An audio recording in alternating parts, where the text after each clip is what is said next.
Jay-Z being the Illuminati, a smart pope being in leagues with the devil, and is even Batman working with the devil? All of this on today's most amazing top 10 list. Coming in at number 10, we have Jay-Z. Can you become the king of the rap game without selling your soul to the devil? Well, probably, but people still think that Jay-Z must have made some sort of deal with the devil in order to make it to the top. There's a lot of hints of satanic symbols in his music videos, and people think that he is in the Illuminati. And this could be real. Maybe him and Beyonce are in a league of evil rich people who want to make the world fall apart so they can control it. But in order to think that Jay-Z is in the Illuminati and sold his soul to the devil, you have to believe in the Illuminati and you have to believe in the devil. And if you don't believe in either of those, Jay-Z is just a very successful guy. That's it. Coming in number 9, we have Johann Georg Faust. Now this one's a little bit of a weird one because it's hard to tell if a dude from the 16th century sold his soul to the devil because he actually put a pentagram on the ground, threw some goat's blood on it and did a little dance and sung a little song and then shook hands with the devil, or was it because he was just an astronomer and back then people thought that meant you worked with the devil. But this dude apparently worked with the devil to get his fame. The devil offered him 16 years at the top of the world of science. When his time came, the devil arrived and he renegotiated.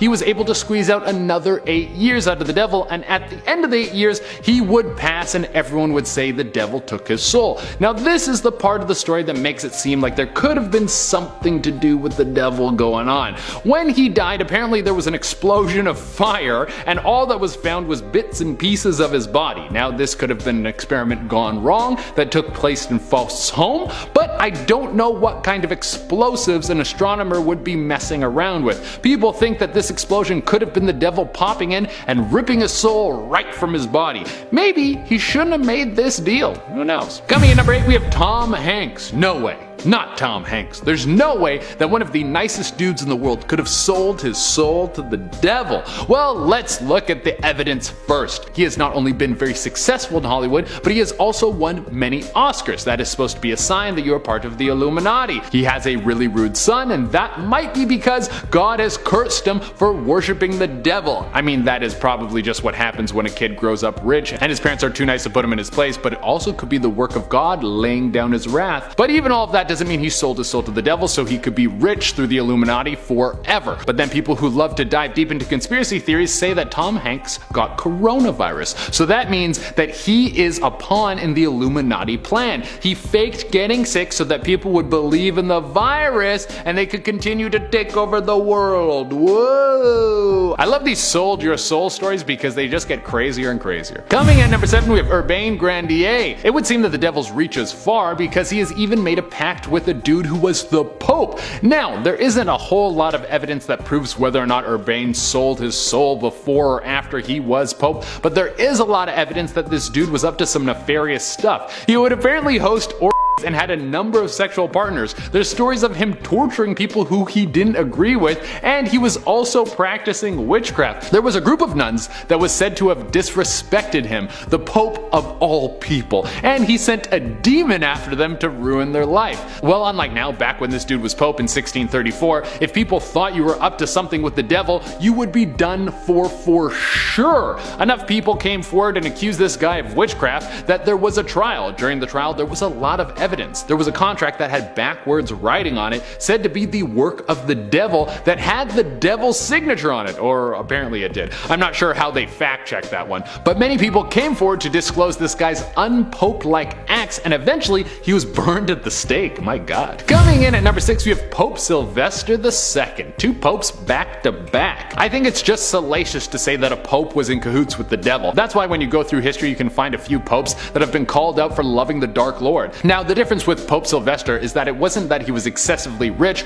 or because he was involved in sinful acts, it was actually because he was too smart. This guy invented the pendulum lock and the hydraulic organ, and he was in contact with Eastern religions and peoples to get ideas of what they were doing over there so he could incorporate their brilliance into his own society. And because of this, people said he might have got his all-powerful mind from making a deal with the devil. I guess things never change, because now when someone makes it to the top, everyone says they're in the Illuminati. Coming in at number 5, we have Eminem. We all love the story of of someone starting at the bottom and now they're here. We love when people are the underdog and work their way to the top. We love how people can defy the odds and become one of the most influential people in the world. Well, that's until they're actually at the top. Then we want to bring them down because it must have been the devil that got them all the way up there. That's the story with Eminem. There have been countless accusations that the rapper made a deal with the devil to jump to stardom and forever be held as one of the best rappers of all time. This is from some of the imagery that you will find in his music videos, whether it's a goat's head, a triangle, a single eye, or many of the other objects that are related to the devil. Well, the rumors about him don't stop there. They also say that the real Eminem is dead, that when he fell out of the public eye for a bit, he pushed back against the Illuminati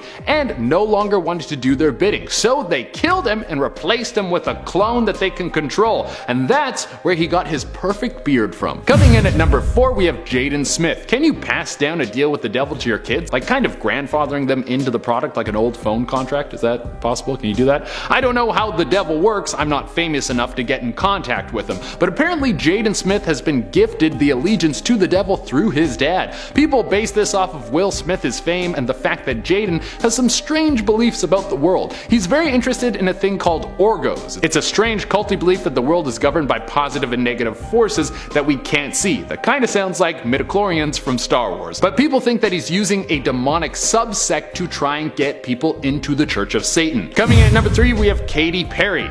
If you become a massive celebrity, there's only one answer, and that is the Illuminati. There's no other reason you could make it to the top. Well, for Katy Perry, that's what everyone thinks. There is a ton of stuff we could pull from, but her biggest one is the music video Dark Horse. Because if any celebrity does anything that even comes close to resembling a pyramid, you better believe that conspiracy theory people are going to come running for it. And of course, this music video has an Egyptian theme, meaning that she must have sold her soul to the devil. There was also the time she performed at the Grammys and they had her in a witch's theme with a massive crystal ball. This means that she was of course doing a satanic ritual in front of the whole world. I mean, what else could it be? Coming in at number 2, we have Oliver Cromwell. Cromwell was a fading politician and commander in the 17th century. Every champion must fall, and usually they don't get back up after their time has come. But with Cromwell, it was quite the opposite. He was able to have a second breath in his career. He was able to stand in the limelight once more. He was able to have all the people clamor at his feet and become the top dog once again. This second run at life saw him become a prominent political figure and a very skilled tactician. While this was probably hard work and intelligent moves, most people wrote this off as the man selling his soul to the devil. Now, the backing to this theory comes from the legend about him when he dies. There was apparently a storm that came over the city and was raging the entire night.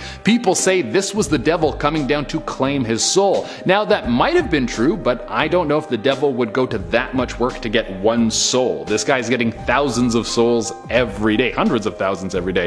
If he had to put on a massive light show to get each one of them, he would never be able to wrangle them all up. He just wouldn't have enough time. And coming into the number 1 spot, we have Christian Bale, probably the best Batman ever, and one of the kings of the meme world with the amount of juice people have been able to pull out of his hit American Psycho. I've never seen American Psycho, but I want to just so I can have a better understanding of what scenes these memes come from. But when did the Dark Knight himself decide to give his soul to the devil and become one of the Dark Lord's little minions? Well, we don't know the exact time of when this might have happened, but Christian Bale has actually publicly thanked Satan after winning a Golden Globe for his work in the movie Vice, where he played Dick Cheney, remember the vice president who shot his friend by mistake, and might have had a hand in the whole Guantanamo Bay thing. Well, during his acceptance speech, Christian Bale went down the regular road of saying thank you to all the people close to him, and then he capped it off by saying thank you to Satan for inspiration. Now, this might have just been the actor taking a stab at how ruthless Dick Cheney is,